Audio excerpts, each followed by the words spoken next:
বেশ, তাহলে আগের দিন আমরা দেখেছিলাম যে ম্যাকডাফ এবং ম্যাকডাফের স্ত্রী এবং পুত্রকে হত্যা করা হয়েছিল, ম্যাকবেথ হত্যা করেছিল। তারপর কি করছে? Meanwhile the queen who had been the sole partner in his weakness, এরই মধ্যে রানী যে ছিল ম্যাকবেথের সোল পার্টনার অর্থাৎ একমাত্র সঙ্গী, ইন হিজ উইকনেস তার খারাপ কাজের, on whose bosom he could sometimes seek a momentary repose from those terrible dreams which affected them both, এবং যার কাছে ম্যাকবেথ কখনো কখনো একটু স্বস্তি বোধ করত, মোমেন্টারি রিপোজ মানে সাময়িক স্বস্তি বোধ করত, ফ্রম দোজ টেরিবল ড্রিমস সেই ভয়ঙ্কর স্বপ্নগুলো থেকে, হুইচ অ্যাফেক্টেড দেম বোথ যেগুলো তাদের বারবার ভাবিয়েছে। আমি যখন ডানকানকে হত্যা করা হয়েছিল তখন একটা দৈববাণী হয়েছিল, সেটা আমরা সবাই শুনেছিলাম, বা আকাশবাণী হয়েছিল যে ম্যাকবেথ হ্যাজ মার্ডার্ড স্লিপ, তাহলে ম্যাকবেথ তার ঘুমকে হত্যা করেছে। এবং তারই নিদর্শন দেখো এই বাক্যতে পাচ্ছি, কারণ ম্যাকবেথ বলছে তাদের স্বপ্নে ভয়ঙ্কর সব দৃশ্য আসে, অর্থাৎ এই ভয়ঙ্কর দৃশ্য বা দুঃস্বপ্ন দেখলে আমরা কখনোই কিন্তু শান্তিতে ঘুমোতে পারি না। Unable to bear the remorse of guilt, and as she suffered from somnambulism, she ultimately committed suicide. তাহলে লেডি ম্যাকবেথ শেষমেশ মারা গেলেন। অবশেষে কি হলো?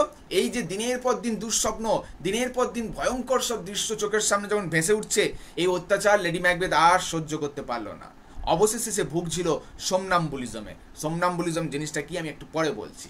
এবার আলটিমেটলি কি করলো না, লেডি ম্যাকবেথ আত্মহত্যা করলো। তাহলে শুরুতেই একটা কথা বলেছিলাম যে পাপ কখনো কাউকে ছাড়ে না, বা পাপ বাপকেও ছাড়ে না, তাই লেডি ম্যাকবেথকেও কিন্তু ছাড়লো না। এর মাঝে একটা ঘটনা আছে, সেই ঘটনাটা কিন্তু আমরা একটুখানি ব্যাখ্যা করি, ব্যাকগ্রাউন্ডটা। সোমনাম্বুলিজম ব্যাপারটা কি? সোমনাম্বুলিজম ব্যাপারটা হলো ঘুমের মধ্যে হাঁটা। এটা একটা কিন্তু মারাত্মক বা খতরনাক রোগ, যে রোগটা কিন্তু সহজে মেটানো যায় না। লেডি ম্যাকবেথকে এই রোগে পেয়েছিল, তিনি ঘুমের মধ্যে হাঁটতেন, এবং সব থেকে ভয়ঙ্কর একটা ব্যাপার হলো এই ধরনের হাঁটায় যে হাঁটছে তার চোখ কিন্তু একদম পুরো জাগ্রত মানুষের মতো খোলা থাকে, অর্থাৎ তার চোখ খোলা আছে কিন্তু তার সেন্সটা খোলা থাকে না, সেন্সটা এতটুকু কাজ করে না।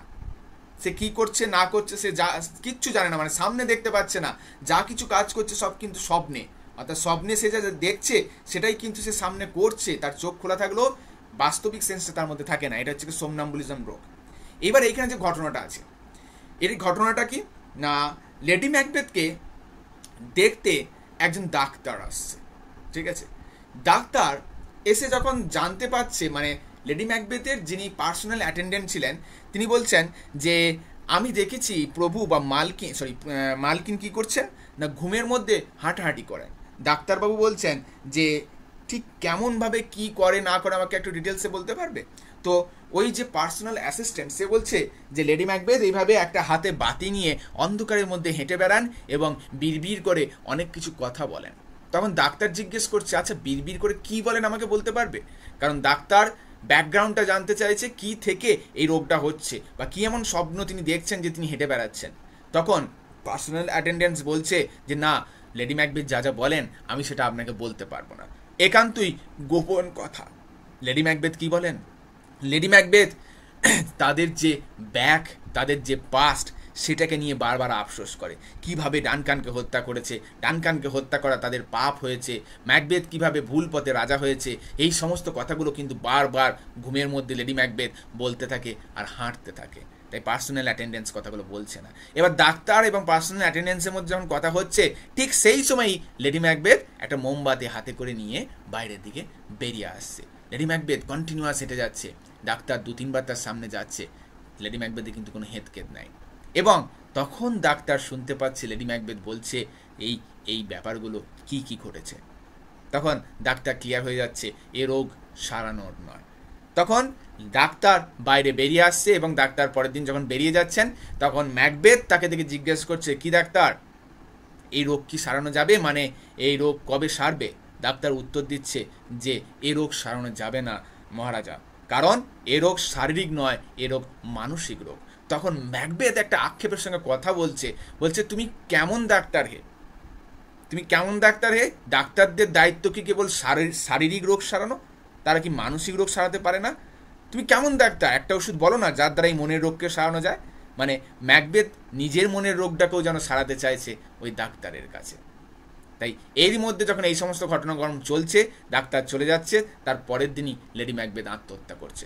আর নিজেকে সামালতে পারছে না, এত পাপ বোধ তাকে বারবার কুঁড়ে পুড়ে খাচ্ছে, সে কিন্তু আর পাচ্ছে না। মনে পড়ছে এই লেডি ম্যাকবেথ কিন্তু একদিন অন্ধকারের দেবীকে উপাসনা করেছিলেন, যে আমাকে ক্রুয়েল করে দাও, আনসেক্স মি বলেছিলেন।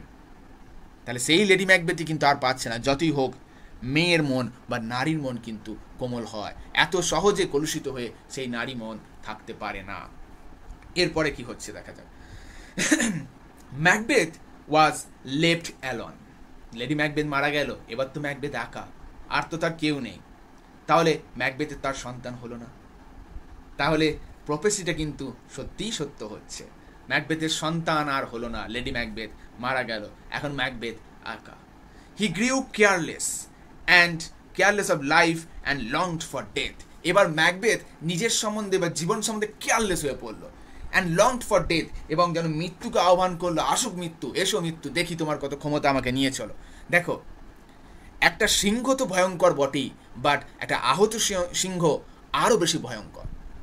ম্যাকবেথ আজ আহত সিংহ, তার জীবনের একমাত্র পাপ পূর্ণ সমস্ত কিছুর যে অংশীদার লেডি ম্যাকবেথ, সেই লেডি ম্যাকবেথই আর নাই। তাই ম্যাকবেথের নিজের বলতে তার কিছুই নেই, ম্যাকবেথের হারানোর আর কিছুই নাই, আছে শুধু এই প্রাণটুকু, সেটা থাকাও যা, না থাকাও চাই। তাই ম্যাকবেথ বলছে যে আসুক মৃত্যু, দেখি মৃত্যু কেমন আমাকে অ্যাকসেপ্ট করতে পারে। এবং এইখানে ম্যাকবেথ একটা দারুণ ডায়ালগ বলছে। ওকে, ডায়ালগটা কি দেখো, 1 মিনিট দাঁড়াও, ডায়ালগটা তোমাদের একটা আমি শোনাই, শেয়ার করি। বেশ, তাহলে ম্যাকবেথ সেই মুহূর্তে দাঁড়িয়ে একটা সুন্দর এবং সর্বকালের সেরা স্পিচ কিন্তু পাঠ করছে। কি বলছে? Tomorrow and tomorrow and tomorrow, আগামীকাল, আগামীকাল অ্যান্ড এবং আগামীকাল, creeps in this petty pace from day to the last slavey of recorded time, and all our yesterdays have lighted fools the way to dusty death.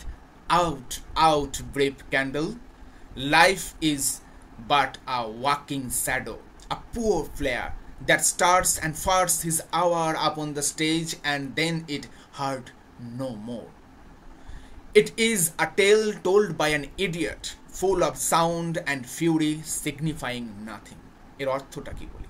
এটাতে কিন্তু মানব জীবনের সার মর্মটা লুকিয়ে আছে। কি বলা হচ্ছে? আগামী এবং আগামী এবং আগামী। আমরা প্রত্যেকেই দেখো প্রতিটা মুহূর্তেই কিন্তু ভেবে চলেছি কাল কি হবে, কাল কি হবে, কাল কি হবে। অর্থাৎ আগামী যেন আমাদের প্রত্যেকটা অতীত থেকে বর্তমান সব কিছুকে তাড়না করে চলেছে, তাড়া দিয়ে চলেছে। ম্যাকবেথও কিন্তু এইভাবেই দেখো আগামীতে কি হবে, রাজা হবে, ম্যাঙ্কোর ছেলেরা রাজা হবে কিনা ইত্যাদি নানান প্রশ্নের দ্বারা তাড়িত হয়ে আসছে। আগামী আগামী আগামী করে ম্যাকবেথ শুধু ছুটে গেছে। Creeps in the petty pace from day to day, হামাগুড়ি দিয়ে দিয়ে সে যেন দিনের পর দিন সামনের দিকে এগিয়ে গেছে, to the last syllable of recorded time, অর্থাৎ জীবনের শেষ সময় পর্যন্ত। And all our yesterdays have lighted fools, এবং আমাদের গত যে দিনগুলো কেটে গেছে সবগুলোই ছিল একটা উজ্জ্বল বোকা বানানোর মতো দিন। দেখো ম্যাকবেথের লাইফে আগের যে দিনগুলো কেটেছে সবগুলোই তো তাকে ফুল বানিয়েছে, বোকা বানিয়েছে। তা না হলে ম্যাকবেথ, সেই পরাক্রমী ম্যাকবেথ, আজকে এইভাবে একজন রক্তপিপাসী ম্যাকবেথ হয়ে উঠতেন না। The way of dusty death, এবং এটা নিয়ে গেছে আমাকে কোন দিকে? ধুলোময় মৃত্যুর দিকে। ধুলোময় মৃত্যু মানে যে মৃত্যু কাঙ্ক্ষিত নয় এবং যে মৃত্যু সকলের কাছে প্রিয় নয়। ম্যাকবেথ হয়তো যে মৃত্যু পেতে পারত সেই মৃত্যু সে পাবে না। এবং এর পরের পার্টটা হচ্ছে সব থেকে গুরুত্বপূর্ণ। এবং ম্যাকবেথ তখন নিজের জীবনের প্রতি একেবারে রুথলেস হয়ে যাচ্ছে, কেয়ারলেস হয়ে যাচ্ছে এবং বলে উঠছে আউট ব্রেভ ক্যান্ডেল, বলছে ব্রেভ ক্যান্ডেল, সংক্ষিপ্ত বাতি তুমি নিভে যাও। এখানে বাতি বলতে জীবনকে বোঝানো হয়েছে। দেখো একটা বাতির জীবন খুবই সংক্ষিপ্ত, মানুষের জীবনটাও কিন্তু খুবই সংক্ষিপ্ত। Life is but a walking shadow, জীবন একটা হেঁটে চলা ছায়া ছাড়া কিচ্ছু নয়। দারুণ কথা, জীবন সত্যি করি একটা হেঁটে চলা ছায়া ছাড়া কিচ্ছু নয়। ওই বাতিটা নিমলেই ছায়ার অস্তিত্ব থাকবে না। আ পুয়ার প্লেয়ার, মানে ম্যাকবেথ নিজেদের জীবনকে বা মানুষের জীবনকে কি বলছে? একটা বেচারি খেলোয়াড় যে সোজা করে খেলতেও জানে না। Life is but a walking shadow, বললাম, দ্যাট স্টার্টস অ্যান্ড ফার্স, যেটা প্রতিটা মুহূর্তে হোঁচট খেয়ে চলেছে। His hour upon the stage, স্টেজের উপর। দেখো আমরা সবাই বলি না যে এই জীবন একটা রঙ্গমঞ্চ, এই জীবনের রঙ্গমঞ্চে আমরা প্রতি মুহূর্তে হোঁচট খেয়ে চলেছি। সামনের দিকে যতবারই এগিয়ে যাওয়ার চেষ্টা করি ততবারই কিন্তু আমরা হোঁচট খাই বিভিন্ন বাধার দ্বারা। And then is heard no more, এবং তারপর একটা সময়ে বারবার হোঁচট খেয়ে এগিয়ে যেতে যেতে তাকে আর শোনা যায় না, অর্থাৎ জীবন স্তব্ধ হয়, আমাদের মৃত্যু হয়। It is a tale told by an idiot. এবং দেখো ম্যাকবেথ আমাদের এই জীবনটাকে কি বলছে, একটা গল্প। ম্যাকবেথ বলছে এসবই মায়া, এটা গল্প, এবং এই গল্পটা টোল্ড বাই অ্যান ইডিয়েট, একটা ইডিয়েট, একটা বোকা আমাদের শোনায়। অ্যাকচুয়ালি এখানে ম্যাকবেথ কিন্তু ইনডাইরেক্ট ওয়েতে ঈশ্বরকে ইডিয়েট বললেন, কারণ ঈশ্বর তো আমাদের প্রতি মুহূর্তে আশা দিয়েছে, ঈশ্বরই তো জীবন দিয়েছে, ঈশ্বরই তো জীবন দিয়ে দেখিয়েছে যে হ্যাঁ বাঁচো। কিন্তু ম্যাকবেথ বলছে এই জীবন একটা বোকার বলা গল্প ছাড়া কিচ্ছু না, এই জীবনে কিচ্ছু নেই, যা কিছু সব ভ্রম, সব মায়া, full of sound and fury. এই জীবনে শুধু চারিদিকে শব্দ, চারিদিকে কোলাহল, সিগনিফাইং নাথিং। অ্যাকচুয়ালি এই লাইফ কিচ্ছু বোঝায় না, এটা একটা ফাঁকা কলসি। এখানে কেবল আওয়াজ আছে, তুমি যত বাজাবে তত আওয়াজ এখানে আসবে, আলটিমেটলি তুমি কি পাবে, শূন্যতা, সিগনিফাইং নাথিং। তুমি শূন্য দিয়ে এসেছিলে, তোমাকে শূন্যতেই শেষ হতে হবে। ম্যাকবেথ যেন তার জীবনটার দর্শনটা এখানে খুঁজে পাচ্ছে। ম্যাকবেথ যে এত কিছু করলো, এত হানাহানি, এত মারামারি, এত খুনোখুনি করলো, আলটিমেটলি ম্যাকবেথের থাকলো কি, কেউ থাকলো না। তার একমাত্র ভরসা লেডি ম্যাকবেথ, সেও আজ আর নেই, সেও আজ মারা গেছে। তাই তার পাবার কি আছে, অ্যাকচুয়ালি সে তো শুরু থেকে সবটাই হারালো। নামে সিংহাসনে বসলো, কিন্তু ওই সিংহাসনে বসতে গিয়ে সে তার সুখ হারালো, শান্তি হারালো। ওই সিংহাসনে বসি সে তার সঙ্গী লেডি ম্যাকবেথকে হারালো, ওই সিংহাসনে বসি সে তার সম্মানকে হারালো। তাই তার গোটা লাইফটা একটা স্টোরি, যে স্টোরিটা তাকে একটা ইডিয়েট, একটা ফুল বলে শোনায়, একটা লোকে বোঝায় যে জীবন আমাদের কত পজিটিভ, জীবনে কত কি পাওয়ার আছে আমাদের, সবই যেন একটা বোকার গল্প। তাহলে এইটা কিন্তু ম্যাকবেথ এই ডায়লগটার দ্বারা সিগনিফাই করতে চাইলো, এবং এই ডায়লগটা one of the most beautiful dialogue of Macbeth, এবং একটা সলিলকি। এটা কিন্তু ম্যাকবেথ নিজেই নিজেকে উদ্দেশ্য করে বলছে।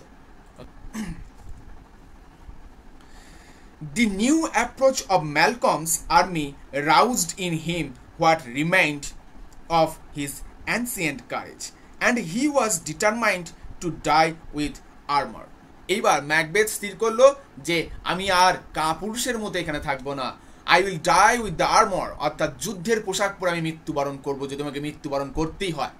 আমি লড়াই করব, ম্যালকমের সৈন্যবাহিনীর বিরুদ্ধে আমি লড়াই করব, বীরের লড়াই লড়বো, কারণ ইতিমধ্যে সে তো খবর পেয়েছে যে ম্যালকমের সৈন্যবাহিনী তাকে অ্যাটাক করতে পারে। তখন ম্যাকবেথ স্থির করলো আর তো আমার হারানোর কিছুই নাই, তাহলে আর যুদ্ধে ভয় কিসে, আমি যুদ্ধে আর্মার পরে, অর্থাৎ যুদ্ধের পোশাক পরে বীরের মতো মৃত্যুবরণ করব, তাতে আমার কিছু যা আসে না। দ্য হলো প্রমিসেস, এবার ম্যাকবেথ যে কথাগুলো বলছে তার পেছনে আরো কিছু কারণ রয়েছে। কি কারণ না, the hollow promises of the three witches had also filled in him a kind of false confidence. দেখো ওই যে স্পিরিট এসেছিল, যে প্রফেসিগুলো করেছিল, তাতে তো ম্যাকবেথ বুঝেছিল যে তাকে সহজে কেউ মারতে পারবে না। তাহলে ম্যাকবেথ মনে মনে ডিটারমাইন্ড ছিল আমি তো হারবই না, তাহলে কিসের এত ভয়।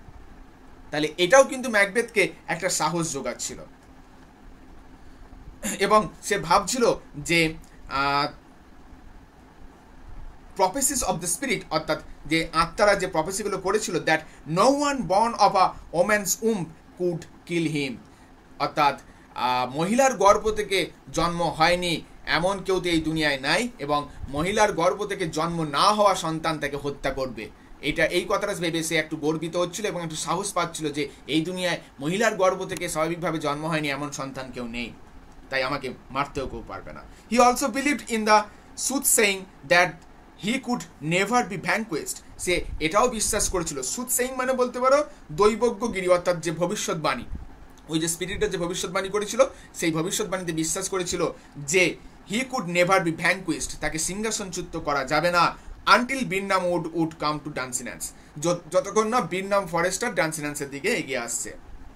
Which he thought was impossible, যেটা তার মনে হয়েছিল একেবারেই অসম্ভব।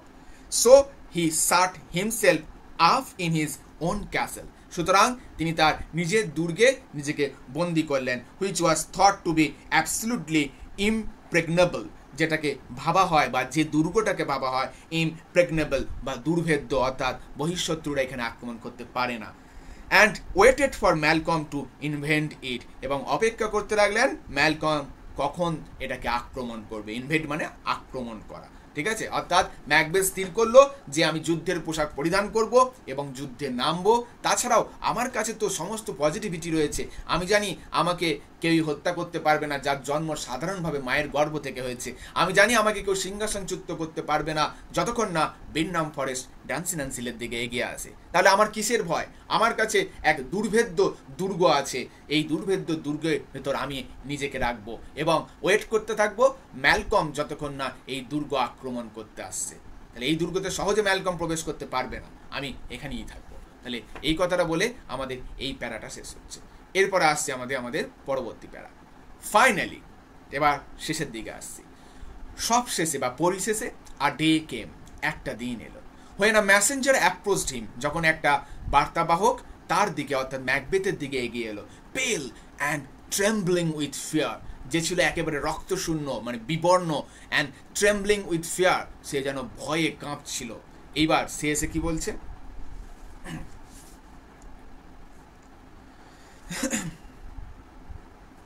almost unable to report to Macbeth of what had seen and yet averred that, এবং ওই ব্যক্তিটি বা ওই দূতটি এতটাই ভয় পেয়ে গিয়েছিল যে সে ভয়ে এত কাঁপছিল সে ম্যাকবেথকে বলতেই পারছিল না যে সে কি দেখেছে।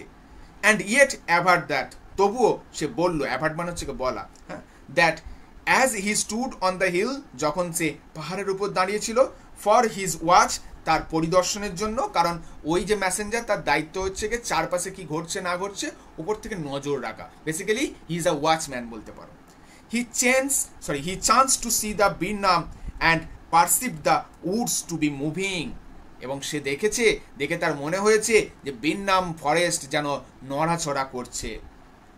এবার এই কথাটা শুনে তুমি বা আমিই বলো বা ম্যাকবেথই বলো, সবাই বলবো যে এটা আবার হতে পারে নাকি। তাই ম্যাকবেথ কি বলছে? লায়ার, মিথ্যুক, রোড ম্যাকবেথ জোর চেঁচিয়ে উঠল।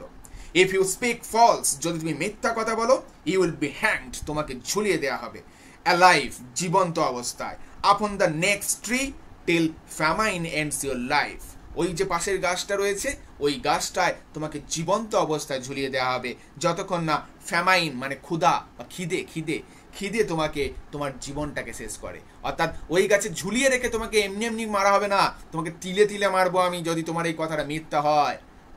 তুমি খিদে জ্বালায় তৃষ্ণায় মরবে যদি তোমার এই কথা মিথ্যা হয়। তাহলে ম্যাকবেথ কিন্তু ওকে একটা হুমকি দিল। By now, এর মধ্যে Macbeth had begun to doubt the equivocal saying of three spirits, এরই মধ্যে কিন্তু ম্যাকবেথ সন্দেহ করতে শুরু করেছে, ডাউট করতে শুরু করেছে কোনগুলো? দ্য ইকুইভোকাল সেইং, ইকুইভোকাল মানে দ্বৈত অর্থওয়ালা, ডবল মিনিং বলতে পারো বা ডাবল মিনিং ওয়ালা যে কথাগুলো ওই স্পিরিটরা বলেছিল, তিনটে স্পিরিট, সেটাকে নিয়ে এবার ম্যাকবেথ সন্দেহ করতে বসেছে। He never feared of being vanquished till Binnam Woods would advance towards Dunsinane, সে কখনোই ভয় পেত না বা ভয় পায়নি যতক্ষণ না বিন্নাম ফরেস্টটা ড্যান্সিনেন্সের দিকে এগিয়ে আসা শুরু করেছিল। And now the Woods did move, এবং এখন জঙ্গল কিন্তু নড়ছে। হাউএভার সেইড ম্যাকবেথ, যাই হোক ম্যাকবেথ বলল, if this which the vouches be true, let us take us arms and move out. তখন ম্যাকবেথ বলছে, যাই হোক এই যে দৃশ্যের সাক্ষী আমরা হলাম, অর্থাৎ ভাউচেস মানে সাক্ষী হওয়া, এই যে বিন্নাম ফরেস্ট এগিয়ে আসছে ড্যান্সিনেন্সের দিকে, এই যে দৃশ্যের সাক্ষী আমরা হলাম, সেই দৃশ্যে সাক্ষী হয়ে আমাদের এখন উচিত অস্ত্র ধারণ করা, এবং চলো আমরা মুভ আউট করি, আমরা আঘাত হানতে বেরিয়ে পড়ি। এইবার কিন্তু ম্যাকবেথের মধ্যে আস্তে আস্তে সেই যোদ্ধা ম্যাকবেথের সত্তাটা ফিরে আসছে। দেখো আবারও সেই পরাক্রমশালী যোদ্ধার মতো বীর সেনাপতির মতোই কিন্তু সে ভয় পাচ্ছে না, ভয় পেয়ে পিছিয়ে যাচ্ছে না। যতই ভবিষ্যৎবাণীগুলো ডবল মিনিংওয়ালা হোক কেন, সে বলছে বেশ যা হয়েছে তা ঘটে গেছে, এখন যখন ওরা এগিয়ে আসছে চলো আমরাও এগিয়ে যাই, অস্ত্র ধারণ করি, যুদ্ধ করি। There is no flying from hence, এখান থেকে পালিয়ে যাওয়ার কোনো পথ নাই, নট স্টেইং ইন দেয়ার, এবং এখানে থেকেও কোনো লাভ নাই। এই দেখো বীর যোদ্ধাদের এটা একটা বৈশিষ্ট্য, বীর যোদ্ধারা কখনোই বিপদকে ভয় পায় না, এরা বিপদকে দেখে আরো বেশি করে উত্তেজিত হয় এবং আরো বেশি করে সামনের দিকে এগিয়ে যেতে চায়। তাই ম্যাকবেথ কিন্তু আর নিজেকে ওই ঘরে আবদ্ধ রাখতে পারলো না। ম্যাকবেথ বলল, না আর আমাদের পালিয়ে যাওয়ার কোনো পথ নেই, আর এইখানে বসে থেকেও কোনো উপায় হবে না, আমাদের বেরিয়ে যেতে হবে, আমাদের আক্রমণ হানতে হবে। I being too weary of the sun and wish my life is at an end. এইবার ম্যাকবেথ যেন নিজের পরিণতি বুঝতে পারছে। এবার ম্যাকবেথ বলছে, আমি আমার এই জীবনের পরিসমাপ্তি উইশ করি, তবু আমি লড়াই করবো। Wish my life is at an end. ইচ্ছা প্রকাশ করি আমার জীবন যেন আজকে শেষ মুহূর্তে আসে। ওই যে বলেছিলাম, ম্যাকবেথ তো এখন একেবারে আহত সিংহ, জীবনের ভয় সে বিন্দু মাত্র পায় না, কারণ তার কাছে জীবনটা কি, life is nothing but a walking shadow. জীবন তার কাছে একটা হেঁটে চলে ছায়ামূর্তি ছাড়া কিছুই নাই। যে ছায়ার অস্তিত্ব এই কায়াটা না থাকলে থাকবেই না। অর্থাৎ আমাদের এই দেহ, কায়া মানে দেহটাই যদি না থাকে তাহলে জীবনটারও কোনো অস্তিত্ব নেই, বা জীবন না থাকলে এই কায়াটারও কোনো অস্তিত্ব নেই, এই দেহটার কোনো অস্তিত্ব নাই। তাই যা হবে দেখা যাবে, আজকেই না হয় আমার শেষ দিন। Saying this he sailed forth. এই কথা বলে সে সামনের দিকে বেয়ে গেল। এখানে তো জলপথে বেয়ে যাওয়া নয়, মানে এখানে হেঁটে গেল। Upon the বিসাইজার্স। বিসাইজার্স মানে বহির আক্রমণকারী বা বিরোধী দল বা বিরোধী যারা আছে তাদের দিকে এগিয়ে গেল। Who had now reached the castle. যারা ইতিমধ্যে দুর্গে পৌঁছে গেছে। তাহলে ইতিমধ্যে ম্যালকমের সৈন্যবাহিনী কিন্তু দেখো পৌঁছে গেছে, তারা অ্যাটাক করে বসে আছে। কোথায় অ্যাটাক করে বসে আছে? ড্যান্সিনান্স হিলের দুর্গতে। এর মধ্যে কি ঘটছে দেখি। The strange sight of the moving woods was easily solved. ওই যে জঙ্গলটা নড়াচড়া করছিল, যেটা একটা স্ট্রেঞ্জ সাইট, অদ্ভুত দৃশ্য, নর্মালি জঙ্গল তো নড়াচড়া করে না। ওই যে সমস্যাটা ছিল বা ওই যে প্রশ্নটা ছিল জঙ্গল কিভাবে নড়ছে, সেটা এইবার সমাধান হলো। When the besiegers army advance towards the castle. যখন ওই আক্রমণকারী যে সৈন্যদল অ্যাডভান্সড টুয়ার্ডস দ্য ক্যাসেল, ওই দুর্গের দিকে এগিয়ে এলো। Through the woods of Birnam জঙ্গলের মধ্য দিয়ে। Malcolm like an astute general instructed all his soldier to hew down a bow and bear it before him. বেশ, এখানটা মানেটা বলি। Malcolm like an astute general. Astute মানে দক্ষ। ম্যালকম একজন দক্ষ জেনারেল বা সেনাপতির মতোই কি করেছিল, ইনস্ট্রাক্ট করেছিল, নির্দেশ দিয়েছিল তার সোলজার সৈন্যদেরকে কি করতে, টু হিউ ডাউন মানে হচ্ছে কেটে ফেলা, কেটে ফেলতে, আ বো ডাল মানে গাছের ডাল, and beer it before him, এবং ওই ডালটা তাদের সামনে ধরে ধরে নিয়ে যেতে বলেছিল। So that he could conceal, যাতে করে তারা লুকোতে পারে, that conceal the actual number of invaders to Macbeth, যাতে করে ম্যাকবেথের কাছে লুকাতে পারে অ্যাকচুয়াল নাম্বার, মানে কতজন সৈনিক ঠিক অ্যাকচুয়ালি ম্যাকবেথকে আক্রমণ করতে চলেছে। মানে ব্যাপারটা কিরকম হলো দেখো। বলেছিল বিরনাম ফরেস্ট যতদিন না ড্যান্সিনান্সের দিকে এগিয়ে আসছে তোমাকে কেউ সিংহাসনচ্যুত করতে পারবে না। অ্যাকচুয়ালি ওটা ছিল দ্বৈত অর্থ, double meaning. Birnam forest original Birnam forest নয়, বিরনাম ফরেস্টের মধ্য দিয়ে সৈন্যদল। এবার দেখো ম্যালকম কি বলেছিল তার সৈন্যদলকে, যে সবাই একটা করে গাছের বড় বড় ডাল কেটে ফেলো, বা ডাল কেটে ফেলে নিজেদেরকে আড়াল করে নিয়ে চলো জঙ্গলের মধ্য দিয়ে, যাতে দূর থেকে দেখে বোঝা না যায় যে তোমরা এক্স্যাক্টলি বা আমরা এক্স্যাক্টলি কতজন সৈন্য মিলে ম্যাকবেথকে আক্রমণ করতে চলেছি। দূর থেকে দেখলে ডালগুলোকে দেখে দূর থেকে গাছগুলি ভ্রম হতে পারে। হ্যাঁ, বড়জোর হয়তো তারা দেখতে পারে যে গাছগুলো একটু একটু করে এগিয়ে আসছে, কিন্তু কতগুলো এগিয়ে আসছে তারা আইডিয়া করতে পারবে না গাছের মাঝে, কারণ বাকি গাছগুলোর সঙ্গে এইটা ভুলিয়ে যাবে। তাহলে ম্যালকমের কিন্তু এটা একটা মাস্টার স্ট্রোক ছিল। সে কিন্তু ম্যাকবেথের চোখে ফাঁকি দিতে সমর্থ হয়েছিল, এবং পাশাপাশি কিন্তু স্পিরিটদের কথাগুলোর যে ডাবল মিনিং ছিল সেটাও ফলে গিয়েছিল। বলেছিল বিরনাম ফরেস্ট এগিয়ে আসবে, অ্যাকচুয়ালি বিরনাম ফরেস্টের মধ্য দিয়ে ম্যালকমের সৈন্যবাহিনী এগিয়ে আসবে ড্যান্সিনান্স হিলের দিকে। তাহলে ম্যাকবেথ কিন্তু ঠকে গেল। ম্যাকবেথ যা ভেবেছিল কিন্তু তা হলো না। এইবার তোমাদের একটা জিনিস মনে পড়ছে যে এই যে প্রফেসিটা করেছিল কোন স্পিরিট? Third spirit.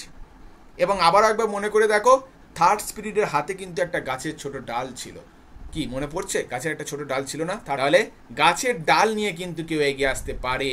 তাহলে সেই ইন্ডিকেশন ওখানে পেলাম, এবং এখানে সেটা সত্য হলো। তাহলে একটা প্রফেসি কিন্তু ফলস প্রমাণ হয়ে গেল। এখনো রয়েছে দুটো প্রফেসি। দেখা যাক এবার সেইগুলো কিভাবে আস্তে আস্তে ফলস প্রমাণিত হয়।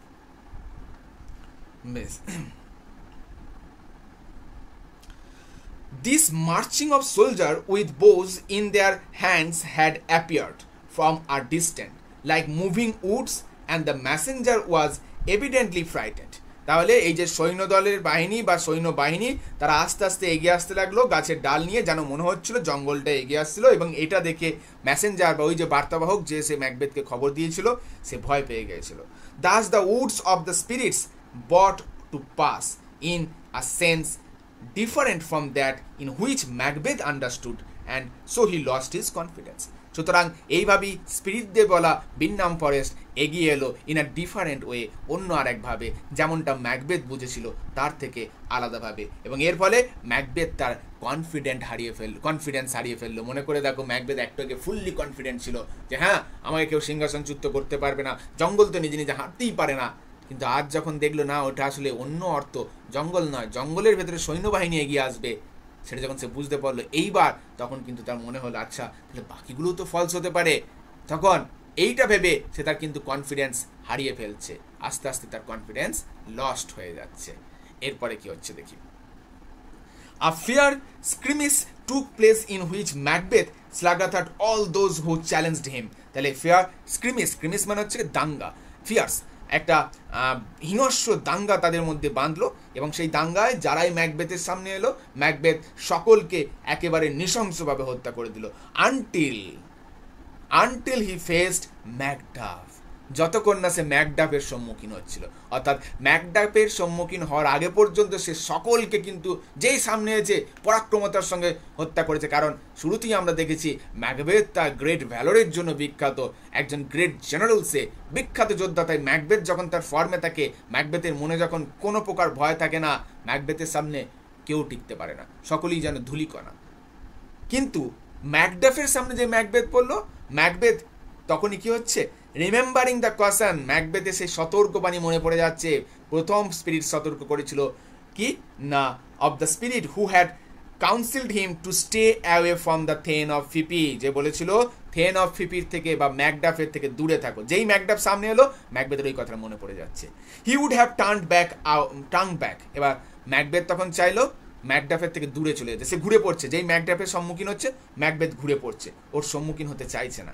But Macduff who had been seeking him, যে এতক্ষণ ধরে ম্যাকবেথকে খুঁজছিল, থ্রু দ্য হোল ফাইট, এই সমগ্র যুদ্ধে, অপোজড হিজ টার্নিং, ম্যাকবেথের এই ঘুরে যাওয়ার বিরুদ্ধে রুখে দাঁড়ালো। Okay, and a fierce contest ensued, এবং তাদের মধ্যে একটা ভয়ঙ্কর যুদ্ধ সংঘটিত হলো। Macduff reproached him and called him a tyrant, Macduff তার উপর একেবারে ঝাঁপিয়ে পড়লো এবং তাকে টিরান্ট অর্থাৎ নৃশংস মানুষ বলে অভিহিত করলো, মার্ডারার খুনি বলে অভিহিত করলো, হেল হাউন্ড নরকের কুকুর বলে অভিহিত করলো, and a villain for brutally slaughtering his wife and his innocent children. এবং এই সমস্ত কেন বলছিল ম্যাকডাফ? কারণ ম্যাকবেথ তার ইনোসেন্ট চিলড্রেন এবং তার স্ত্রীকে হত্যা করেছে। তাই ম্যাকডাফ কিন্তু ম্যাকবেথের উপর বিশেষভাবে রেগে আছে, কারণ সে তার পরিবারকে হত্যা করেছে। Then Macbeth remembered the words of the spirit, তারপর ম্যাকবেথের আবার ওই স্পিরিট দিয়ে বলা কথাটা মনে পড়ে গেল। অ্যান্ড বোল্ডলি প্রোক্লেমড, এবং একেবারে রাজকীয় সুরে, একেবারে খোলা মেলাভাবে ম্যাকবেথ ঘোষণা করলো। ম্যাকবেথ কি ঘোষণা করছে দেখো, I bear a charmed life which must not yield to a man born naturally of a woman. এবার ম্যাকবেথ বলছে I bear a charmed life, আমি একটা আশীর্বাদ ধন্য জীবন বা জাদুমন্ত্র ধন্য জীবন বহন করছি, বা আমার জীবন জাদুমন্ত্র ধন্য। which must not yield to a man, যে কখনো সারেন্ডার করবে না, ইয়েল্ড মানে সারেন্ডার করা বা আত্মসমর্পণ করা, যে কখনো আত্মসমর্পণ করবে না একজন মানুষের কাছে, born naturally of a woman, যার জন্ম হয়েছে স্বাভাবিকভাবে একজন মায়ের গর্ভ থেকে। অর্থাৎ ওই যে স্পিরিটটা ভবিষ্যৎবাণীটা করেছিল, সেটা ম্যাকবেথ গর্বের সঙ্গে বুক বাজিয়ে বলছে যে না, আমার জীবন জাদুমন্ত্র অভিহিত, আমি কোনোদিন একজন সাধারণ মানুষের কাছে মাথা নামাবো না, যার জন্ম মায়ের গর্ভ থেকে সাধারণভাবে হয়েছে। বেশ, এই কথাটা শোনার পর ম্যাকডাফের কি রিয়াকশন ছিল দেখি। অ্যাট দিস, অর্থাৎ এই কথাটা শুনে বা এই কথাটার উপর, Macduff snapped him and declared, Macduff তিরস্কারের সুরে মানে তাচ্ছিল্যের সুরে মানে এই কথাটা শোনার পর ডিক্লেয়ার করছে, ঘোষণা করছে বা বলছে কি, that never born of a woman, never as the ordinary man is naturally born, but was untimely taken out from his mother's womb. এইবার ম্যাকডাফ অবশেষে ক্লিয়ার করছে, বলছে আমি স্বাভাবিকভাবে জন্ম হয়নি, আমার জন্ম স্বাভাবিকভাবে হয়নি, কিংবা সাধারণভাবে আর 5টা সন্তান মায়ের গর্ভ থেকে যেভাবে জন্মগ্রহণ করে আমি করিনি, আমাকে বের করে আনা হয়েছিল আনটাইমলি, অর্থাৎ সময়ের আগেই বা সময়ের পরে, টেকেন আউট ফ্রম মাদার্স উম, মায়ের গর্ভ থেকে। মানে স্পিরিটরা তো বলেছিল যে স্বাভাবিকভাবে জন্ম হওয়া সন্তান কখনো ম্যাকবেথকে হত্যা করতে পারবে না। দেখো ম্যাকডাফের জন্ম স্বাভাবিকভাবে হয়নি। বেসিক্যালি ম্যাকডাফ ওয়াজ আ সিজারিয়ান বেবি। এখানেও টুইস্ট, সিজারটা কিন্তু নর্মাল ডেলিভারিতে নয়, সিজারটা কিন্তু নর্মালভাবে সন্তানের জন্ম হওয়া নয়, সেটা টাইমের পূর্বেই কিন্তু সন্তানকে বের করানো হয়। এবং ম্যাকডাফের যখন জন্ম হয়েছিল, অ্যাকচুয়ালি ম্যাকডাফের মা মৃত্যুবরণ করেছিল, মৃত্যু হওয়ার পর ম্যাকডাফের জন্ম হয়েছিল। মায়ের মৃত্যু ঘটে গেছিল, সন্তান তখন জীবন্ত ছিল, তাই সন্তানকে সঙ্গে সঙ্গে সিজার করে বের করে আনা হয়েছিল। তার মানে ভেবে দেখো, স্বাভাবিকভাবে ম্যাকডাফের জন্ম হয়নি, ইন অ্যান আনন্যাচারাল ওয়েতে কিন্তু জন্ম হয়েছিল ম্যাকডাফে। তাহলে উইচেসরা যে প্রফেসিটা করেছিল সেটা আবারও দ্বৈত অর্থ প্রমাণিত হলো। মহিলার সন্তান বা মায়ের গর্ভ থেকে জন্ম হয়নি মানে এটা নয়। দেখো তার মা মারা গিয়েছিল, তার মা যদি মারা যায় তাহলে সে আর মানুষই ছিল না, যার প্রাণ নাই সে মানুষ নয়। যেই মাস মারা গেছে সঙ্গে সঙ্গে কিন্তু সিজার করে বের করে আনা হয়েছিল ম্যাকডাফকে। তাহলে ম্যাকডাফকে বাঁচানো গেল, তার মাকে বাঁচানো যায়নি, তাই স্বাভাবিকভাবে জন্ম হয়নি, মায়ের গর্ভ থেকে, সাধারণ মানুষের গর্ভ থেকে জন্ম হয়নি ম্যাকডাফে। তাহলে এখানেই ছিল মেন টুইস্ট, যে কথাটা কিন্তু বলেছিল আমাদের সেকেন্ড স্পিরিট। বেশ, এবার তাহলে ম্যাকডাফ এই কথাটা শুনে একদম হেসে এই জবাবটা দিচ্ছে, ম্যাকবেথ লস্ট হিজ স্ট্রেংথ। এবার ম্যাকবেথ তার সমস্ত শক্তি হারিয়ে ফেলল, অ্যান্ড রেজলিউটনেস, এবং স্থির প্রতিজ্ঞা বা এতক্ষণ যে প্রতিজ্ঞাবদ্ধ ছিল সেটাও সে হারিয়ে ফেলল। হি ল্যামেন্টেড, সে দুঃখ করতে লাগলো। In future a man should never believe the lying equivocation of witches and juggling spirit who deceived us in words that have double meaning. এবার ম্যাকবেথ বলল, ভবিষ্যতে যেন কেউ কখনো এই উইচেসদেরকে বিশ্বাস করে না, যারা তাদের ইকুইভ্যালেন্ট যে কথা, ইকুইভোকেশনাল যে কথাগুলো রয়েছে, অর্থাৎ দ্বৈত অর্থের যে কথাগুলো রয়েছে, সেই কথাগুলোকে যেন কোনো মানুষ কোনোদিন বিশ্বাস না করে, যারা এই সমস্ত কথাগুলো বলে মানুষকে ভুল পথে পরিচালিত করে, অন্ধকারের দিকে নিয়ে যায়। আবারও মনে করে দেখো, ব্যাংকুও কিন্তু শুরুতেই ম্যাকবেথকে এই কথাটা বলেছিল এই সমস্ত স্পিরিটরা মানুষকে প্রথমে একটু আশার আলো দেখায়, তারপর অন্ধকারের দিকে ঠেলে নিয়ে যায়। তাহলে ব্যাংকোর সেই ভবিষ্যৎবাণী রাদার পূর্ণ হলো, বা ব্যাংকো যে কথাটা বলেছিল সেটা কিন্তু মিলে গেল। তাহলে দেখো, যে ভবিষ্যৎবাণীটা শুনলে ম্যাকবেথের ভালো হতে পারতো, ম্যাকবেথ সেই ভবিষ্যৎবাণীটা শোনেনি, বরং যেটা শুনে তার খারাপ হবে সেটাই শুনেছিল। এবং এটাই মানুষের ধর্ম, গ্রিডি বা লোভী মানুষের ধর্ম। ম্যাকবেথ ছিল লোভী, অ্যাম্বিশাস। সে কিন্তু পজিটিভ কথা কোনোদিনই শুনতে চাইতো না, নেগেটিভ কথাটাই শুনেছিল এবং নিজেই নিজের সর্বনাশ ডেকে আনলো। বেশ, তারপর কি বলা হচ্ছে, he then refuses to fight against Macduff. তারপর সে কি করলো না, ম্যাকডাফের বিরুদ্ধে লড়াই করতে রিফিউজ করলো। যখনই বুঝে গেল যে আমার আর কোনো উপায় নাই, তখন ও ম্যাকডাফকে বলছে, না আমি তোমার সঙ্গে লড়াই করবো না। বেশ, তাহলে কি হলো না, এইবার ম্যাকবেথ আর রাজি হলো না ম্যাকডাফের সঙ্গে লড়াই করতে। ম্যাকডাফ হু অ্যাভরেন্ট হিম, ম্যাকডাফ যে তাকে ঘৃণা করে, স্কর্নফুলি টোল্ড হিম, অর্থাৎ ঘৃণাপূর্ণভাবে তাকে বলল, দ্যাট দে উড ইমপ্রিজন হিম, তারা তাকে বন্দি করবে। অর্থাৎ ম্যাকডাফ বলল, ম্যাকবেথ তোমাকে আমরা বন্দি করব, and demonstrate him to the laity and demonstrate him to the laity as a tyrant, এবং আমরা তোমাকে সমগ্র দেশবাসীর সামনে রিপ্রেজেন্ট করব একজন অত্যাচারী হিসাবে। অর্থাৎ ম্যাকডাফ বলল, ম্যাকবেথ তোমার হাতে দুটো অপশন আছে। অ্যাকচুয়ালি এটা বলা নাই, এখানে বলে দিই যে ম্যাকবেথ তোমার হাতে দুটো অপশন আছে।